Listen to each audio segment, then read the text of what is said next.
Okay, let's start with a picture. Imagine this. You're, say, a software developer, right? Yeah.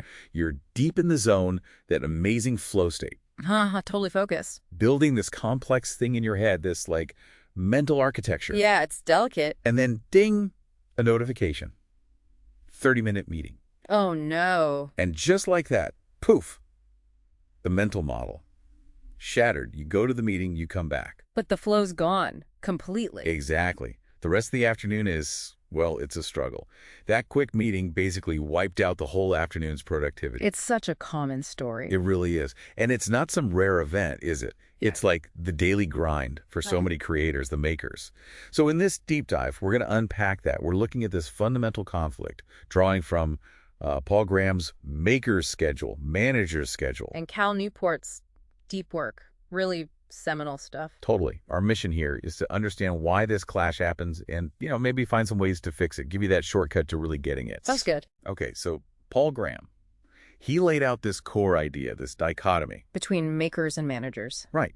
The maker's schedule, that's for people making stuff. Programmers, writers, designers, you name it. Tangible output. Exactly. They need big chunks of time, uninterrupted, like half a day minimum, he says. Yeah, or the day's kind of shot. And for them, a meeting isn't just inconvenient. Graham calls it a disaster. It just slices that precious time block in two. It really does. And then you have the manager schedule. It's the total opposite, right? Completely different rhythm. Their day is the meetings. It's broken up 30 minutes here, an hour there. That's how they coordinate, make decisions, keep the team moving. Their job is the interruptions, in a way. Sort of, yeah. Their success is measured differently. Team output, alignment. The problem isn't the schedules themselves. It's when they collide. When a manager working on their schedule imposes it on a maker. Right, without maybe realizing the impact. Exactly. A manager sees a 30-minute sync up as, a small price for coordination, but the maker Sees half their productive day vanish. Precisely. It's that fundamental difference in the value calculus of time. That's the friction point. That makes so much sense. So, okay, we get the schedules clash, but what about the brain? What's the cognitive hit from these interruptions? Now that's where Cal Newport comes in. His whole concept of deep work Defined as basically focused, distraction-free concentration, pushing your cognitive limits to create real value. He even has a formula for it. Wow. Work accomplished equals time spent times intensity of focus. Times intensity. Simple but powerful. Very. Because you can spend all day at work, but if your focus intensity is near zero because of pings and meetings, You get almost nothing done. bingo.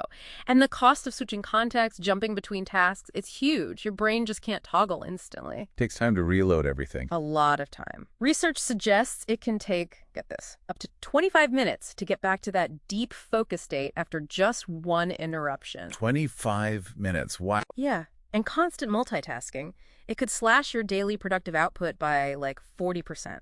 Plus more errors, more burnout. That's staggering. But maybe the worst part, the really insidious thing, is the anticipation. What do you mean? That meeting you mentioned, the 3 p.m. one, it doesn't just kill that 30 minutes. Its shadow, its blast radiuses, stretches backward.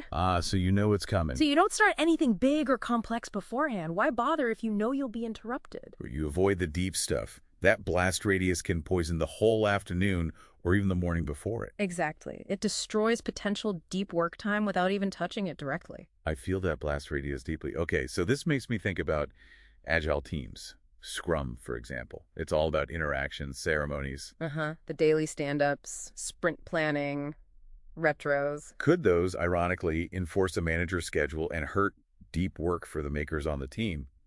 Is there an agile paradox here? That's a really sharp question. And yes, absolutely there can be. Those ceremonies are crucial for alignment, no doubt. But they're scheduled interruptions. They are. And if they constantly break that needed maker flow, you've got a problem. It undermines the very productivity Agile aims for.